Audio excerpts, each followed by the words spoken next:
Oven, beater, butter వాడకుండా, cake pan లేకుండా ఈజీగా మిక్సీలోనే చేసుకునే విధంగా వెనీలా స్పాంజ్ కేక్ని ఎలా చేసుకోవాలి అనేది క్లియర్గా చూపించబోతున్నాను. స్కిప్ చేయకుండా లాస్ట్ వరకు చూడండి.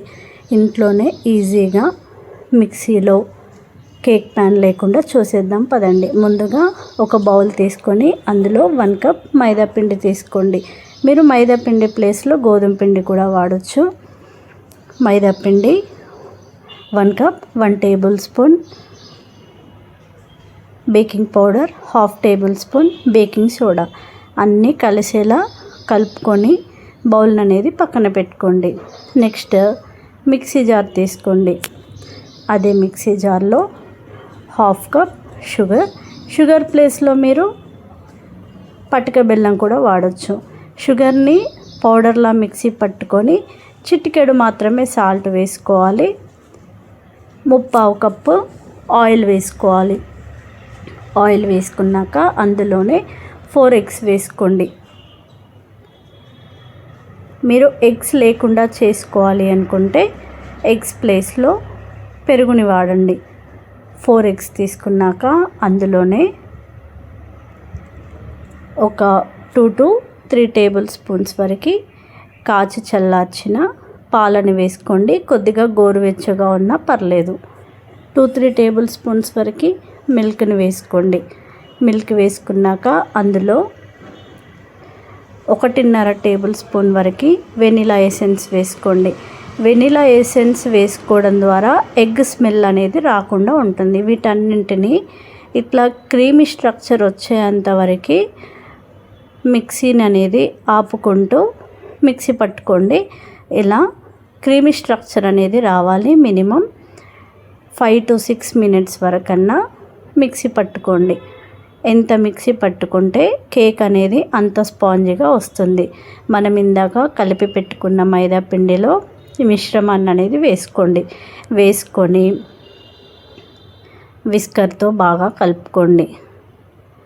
విస్కర్తో ఒకటే డైరెక్షన్లో రౌండ్గా ఉండలేమీ లేకుండా కలుపుకోండి. మనం ఎంత మిక్సీ పట్టుకుంటే అంత కేక్ అనేది స్పాంజ్లా వస్తుంది. ఈ మైదా పిండి దాంట్లో కూడా లిక్విడ్ని వేసుకొని ఉండలేమి లేకుండా ఒకటే డైరెక్షన్లో ఇలా నేను చూపిస్తున్న విధంగా కలుపుకోండి. మనం ఇలా కలుపుకున్నప్పుడు బ్యాటర్ అనేది ఇలా రావాలి, ఉండలేమి లేకుండా రావాలి అన్నట్టు. మన ఛానల్లో కేక్ రెసిపీస్ కూడా ఉన్నాయి. డిస్క్రిప్షన్లో లింక్స్ అన్నీ మెన్షన్ చేస్తాను. ఒకసారి వెళ్ళి చెక్అవుట్ చేసేసేయండి. ఇలా కలుపుకున్న తర్వాత మీరు కేక్ ప్యాన్ లేనట్టయితే బౌల్కి బటర్ పేపర్ పెట్టుకోండి. బటర్ పేపర్ లేకుంటే కొద్దిగా ఆయిల్ వేసుకొని రబ్ చేసుకొని కొద్దిగా పిండిని చల్లుకొని కేక్ బ్యాటర్ని వేసుకోవడం ద్వారా కేక్ అంటుకోకుండా వస్తుంది. ఇలా రైస్ కుక్కర్లో అయినా చేసుకోవచ్చు, లేదు మేము ఏదైనా బౌల్లో చేసుకుంటాము అనుకుంటే బటర్ పేపర్ వేసుకొని బటర్ పేపర్కి కొద్దిగా ఆయిల్ రబ్ చేసుకొని కేక్ బ్యాటర్ని వేసుకోండి. లేదు బటర్ పేపర్ లేదు అనుకుంటే బౌల్కి గంజుకి ఆయిల్ వేసుకొని ఈవెన్గా స్ప్రెడ్ చేసుకొని కొద్దిగా పిండిని చల్లేసుకొని ఇలా కేక్ బ్యాటర్ని వేసుకొని ఒకసారి బౌల్ని డిప్ చేయండి. ఇలా ఒకసారి కదిలించి మీరు రైస్ కుక్కర్లో పెట్టేసుకోండి. స్టవ్ మీద పెట్టాలి అనుకుంటే స్టవ్ మీద ఒక వెడల్పాటి గంజు పెట్టుకొని స్టాండ్ పెట్టుకొని ప్రీహీట్ చేసుకొని పెట్టేసుకోండి. నేను రైస్ కుక్కర్ నుంచి తీసి స్టవ్ మీద ఇట్లా పెట్టేశాను మీకు చూపించిద్దామని. బౌల్ని వెడల్పాటిది ఇలా పెట్టుకొని కేక్ బ్యాటర్ ఉన్న గంజుని పెట్టుకోవాలి. స్టవ్ని మీడియం ఫ్లేమ్లో పెట్టుకొని ఒక 30 నుంచి 35 నిమిషాలు పడుతుంది. మనకు అయిందా లేదా తెలవాలి అంటే ఫోక్ స్పూన్తో ఇలా గుచ్చి చూడండి. అంటుకోకుండా వస్తే కేక్ అయింది అని అర్థం. పూర్తిగా చల్లారిన తర్వాత ఇలా అనుకుంటూ కేక్ని అనేది తీయండి. బటర్ పేపర్తో వేసుకోవడం ద్వారా ఏంటంటే ఇలా చల్లారకున్నా కూడా ఇలా అన్నప్పుడు ఈజీగా వస్తుంది. ఇక కేక్ విషయానికి వస్తే ఎంత క్రీమీ స్ట్రక్చర్ వచ్చేంతవరకు అంత మిక్సీ పట్టుకుంటే ఇలా కేక్ అనేది ఇలా సాఫ్ట్గా వస్తుందండి, స్పాంజీగా వస్తుంది. మీకు చూపిస్తున్నాను చూడండి. ఈజీగా ఇంట్లోనే ఇలా ఈజీగా ప్రిపేర్ చేసుకోవచ్చు. క్రీమ్ కూడా చేసుకోవచ్చు. ఇలా 2 లేయర్స్గా కట్ చేసుకొని క్రీమ్ని అప్లై చేసుకోవచ్చు, లేదంటే ఇలా అయినా కూడా కట్ చేసుకొని తినొచ్చు.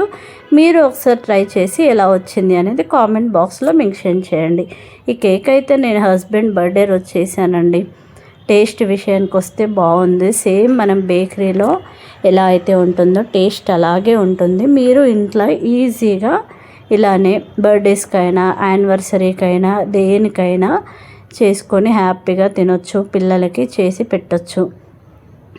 వెనిలా స్పాంజ్ కేక్ అండి, వితౌట్ ఓవెన్, వితౌట్ బటర్. మీకు నచ్చితే వీడియోకి చిన్న లైక్ ఇవ్వండి. ఇలాంటి మరెన్నో ఇంట్రెస్టింగ్ వీడియోస్ కోసం నా ఛానల్ని సబ్స్క్రైబ్ చేసుకోండి. Thank you so much.